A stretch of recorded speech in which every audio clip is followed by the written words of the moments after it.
RoughRiders back in town to start a 7-game homestand today, and joining us on the RoughRiders pregame show is hitting coach Jason Hart. Coach, the team got in a little bit early in the morning from Midland, but it had to have been a pleasant bus ride back given the numbers that this team put up offensively. 44 hits and 25 runs scored in that 4-game series. What is your takeaway from the performance against Midland?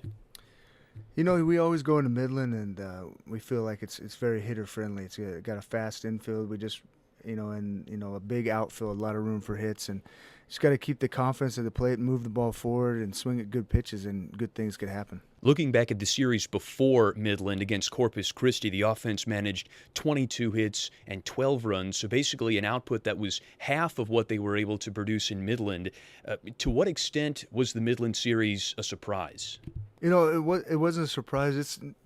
For the Texas League, the dog days are definitely July, and we've definitely seen our share of the Corpus Christi pitching staff. And so I think, going to Midland and, we hadn't seen them in a while, it recharges you a little bit to see some fresh faces. In July, there's not many days off, and you play the same teams over and over again. So I think we get through this, we grind it out, get some momentum for August, and, get to play the North Division and go to some different fields. I think we're going to get some nice momentum to finish the year. Change of pace might serve the team pretty well. We're with hitting coach Jason Hart on the RoughRiders pregame show. And, Coach, of course, as a player with the Rockhounds yourself, you put up very good numbers in that ballpark. Were you able to offer an insider scoop to the guys on the team this year on how to really hit in Midland? No, it's been a long, long time since I was there, but I definitely had a lot of good memories there. As far as just having fun, and, playing the game, having fun, not putting too much pressure on myself, and try to rub that out, pass that across to the guys, just let's have fun. Don't put pressure on yourself. You can only control what you can control, and just go about your business every day, try to win the day. You mentioned July being the dog days in the Texas League, and even though it's been a little bit cooler on the thermometer, what is your message to hitters this time of year typically when staying fresh is a struggle?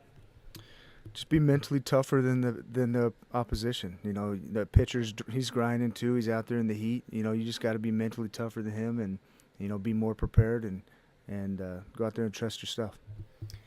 Even with a month left to go in the regular season, this team is already on pace to see way more roster moves than last year. Has that made your job any more difficult, instructing perhaps a greater volume of hitters this season? No, it's been such an awesome group to work with. I enjoy coming to the park every day, and literally the season is flying by because we're having fun.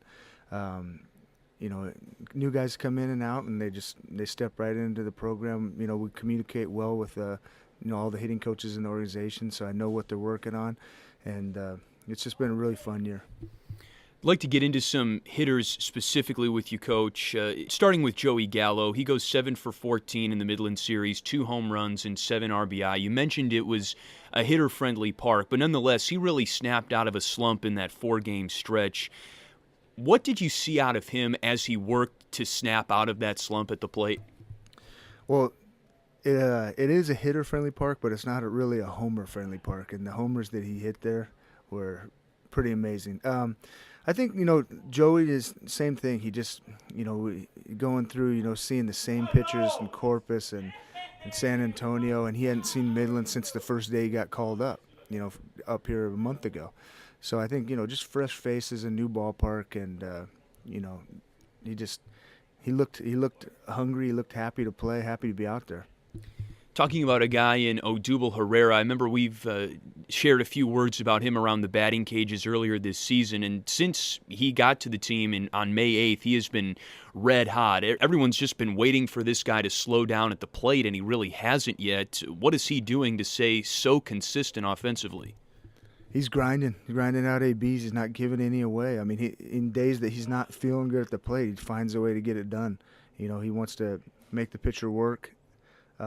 He's not afraid to hit with 2 strikes right now. His swing is really short, and it's easy for him to repeat. His hands are really strong. But I'd say the best thing he's doing this year is he's just not giving any ABs away.